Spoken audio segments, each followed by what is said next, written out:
Amin. Wassalatu wassalam ala nabiyina Muhammad wa ala alihi wa sahbihi ajma'in. Wa ba'd, alhamdulillah, kita lanjutkan kajian tausiah ringkas sebelum zuhur. Pembahasan kita hari ini tentang fadlul ilmi, keutamaan al-ilmu.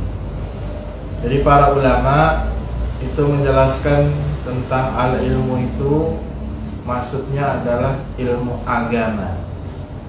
Imam Ibnu Hajar Asqalani dalam kitab Fathul Bari itu menjelaskan bahwa setiap ada lafaz ilmu di dalam hadis ataupun dalam Al-Quran, maka itu maknanya adalah ilmu agama.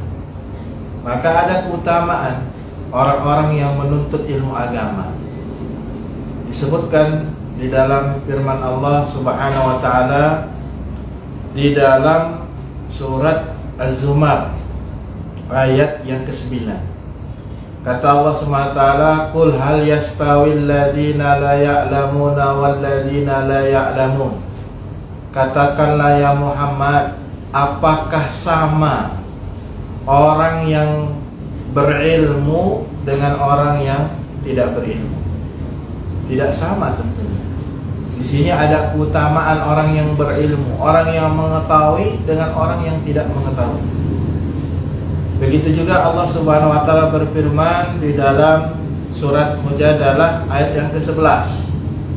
Kata Allah Subhanahu wa taala, "Yarfa'ullahu alladhina amanu minkum walladzina utul ilma darajat."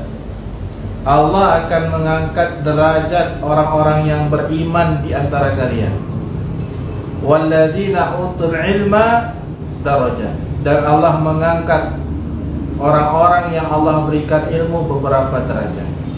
Nah, ini dalil kalau ada orang yang beriman, sama-sama beriman, dua orang, tapi salah satunya orang yang beriman lagi berilmu, maka tentunya orang yang beriman dan berilmu agama tadi lebih ditinggikan derajatnya oleh Allah Subhanahu wa taala. Jadi enggak sama. Begitu juga Allah Subhanahu wa taala berfirman, "Wa qur rabbi zidni ilma."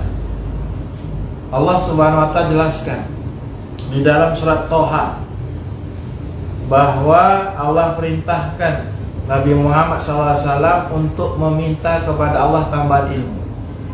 Jadi Nabi SAW tidak pernah meminta tambahan harta. Nabi tidak minta selainnya. Yang Nabi minta adalah tambahan ilmu. Ini menunjukkan kepada kita, ikhwani fiddin rahimani wa rahimakumullah, keutamaan di dalam menuntut ilmu. Sampai Nabi SAW mengatakan, "Ya Allah, ya Rabbku, tambahkan padaku ilmu." Ilmu agama maksudnya. Maka Nabi SAW selalu minta kepada Allah agar ditambahkan ilmu. Begitu juga dalam sebuah hadis yang sahih dari hadis sahabat Muawiyah radhiyallahu taala anhu, qala Rasulullah sallallahu alaihi wasallam, "May yuridillahu bihi khairan yufaqihu fiddin." Apa kata Rasul sallallahu alaihi wasallam? Barang siapa yang Allah inginkan kebaikan atasnya, maka Allah akan fakihkan agamanya, pahamkan tentang masalah agama. Jadi kalau orang itu diukur mendapatkan kebaikan atau tidak, orang itu Allah ukur dengan ilmu. Kalau Allah menginginkan kebaikan kepada seorang hamba, Allah akan pakihkan dia tentang masalah agama. Allah pakihkan dia tentang masalah halal dan haram. Allah pakihkan dia tentang masalah tauhid dan syirik, sunnah dan bid'ah. Sehingga yang tauhid dilaksanakan, yang syirik dia tinggalkan, yang sunnah dia kerjakan, yang bid'ah dia tinggalkan. Berarti orang itu dipakihkan agamanya oleh Allah. Maka jamaah rahimani wa rahimakumullah, ini hadis riwayat Muawiyah, hadis dari sahabat Muawiyah ini yang diriwayatkan oleh Imam Bukhari, menerangkan kepada kita keutamaan orang yang Allah pahamkan tentang masalah ilmu agama. Begitu juga tentang hadis An Abi Darda radhiyallahu ta'ala anhu, Qala Rasulullah sallallahu alaihi wasallam, Rasul sallallahu alaihi wasallam bersabda, sami'tu Rasulullah sallallahu alaihi wasallam yaqul, man salaka sabilan yabtaghi bihi ilman sallallahu lahu tariqan ilal jannah. Barang siapa yang perjalanannya dia jalankan, dia tujukan hanya untuk menuntut ilmu, maka Allah akan mudahkan jalannya menuju surga. Wa innal malaikata la tad'u ajnihataha. Sesungguhnya malaikat itu mengepak-ngepakkan sayapnya li talibul ilmi, kepada orang yang menuntut ilmu agama, orang yang mempelajari ilmu agama. Kenapa malaikat mengepak-ngepakkan sayapnya? Ridhan bima yasna, karena ridha dengan apa yang thalabul ilmi, pencari ilmu, lakukan tadi. Kemudian Nabi mengatakan, wa innal alima yastaghfiru lahu kullu syai'in hatta al-hitanu bil ma. Sesungguhnya orang yang alim, orang yang berilmu, Allah akan berikan keistimewaan. Apa itu? Allah berikan seluruh hewan-hewan, seluruh segala sesuatu, apapun di muka bumi, sampai hewan, ikan di air, khitan, mendoakan, meminta ampun untuk orang yang menuntut ilmu agama tadi.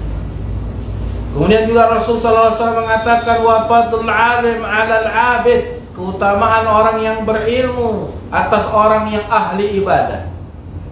Ka fadlil qamar 'ala syairil kawakib, seperti keutamaan bulan atas seluruh bintang-bintang. Kalau bulan itu dia bukan hanya menerangi dirinya sendiri, bulan itu menerangi seluruh alam semesta ini. Maka begitulah kias Nabi kepada orang yang alim. Orang yang alim itu bukan saja memberikan manfaat pada dirinya, tapi juga memberikan manfaat kepada seluruh kaum muslimin. Tapi kalau orang yang abid, orang yang ahli ibadah itu seperti bintang-bintang, dia hanya menyinari dirinya sendiri, tapi tidak menyinari orang lain. Kemudian Nabi SAW mengatakan, wa innal ulama'a warisatul anbiya, sesungguhnya ulama itulah perwaris para nabi. Innal anbiya'a lam yuwarithu dinaran wala dirhama, innama warisul ilm. Kata Nabi SAW, sesungguhnya para nabi, para rasul itu tidak pernah mewariskan harta, dinar, dirham, tapi yang diwariskan oleh Nabi dan para Rasul adalah al-ilm. Wa man akhazahu ahzan bihadzin wafir, maka barang siapa yang mengambil ilmu tersebut, maka sungguh dia mengambil sesuatu yang sangat berharga.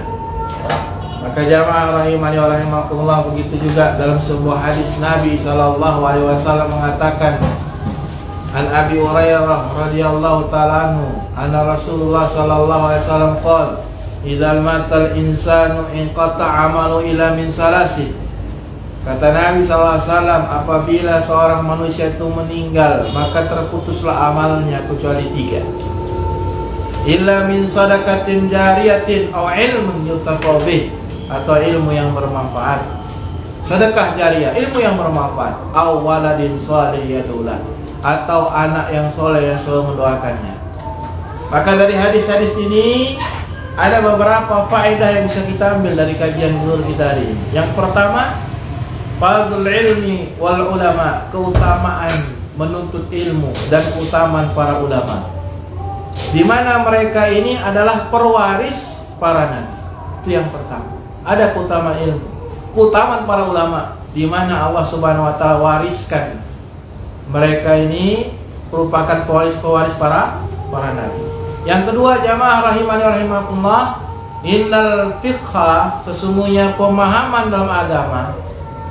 Apabila seorang muslim tadi paham dia tentang agama, itu adalah dalil menunjukkan Allah menginginkan kebaikan padanya.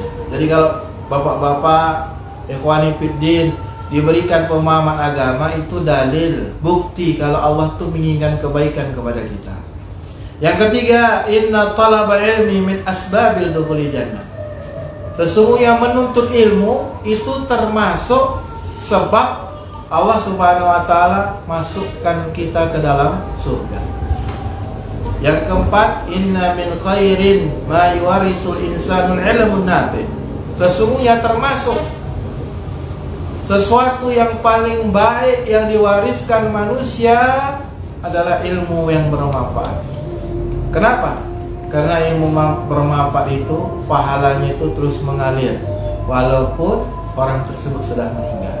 Ini saja kajian ringkas kita sebelum zuhur. Mudah-mudahan esok hari kita bisa berjumpa kembali. Subhanakallah bihamdika asyhadu an la ilaha illa anta astaghfiruka wa atubu ilaik. Akhiru da'wana rabbil alamin. Assalamualaikum warahmatullahi wabarakatuh. Waalaikumsalam.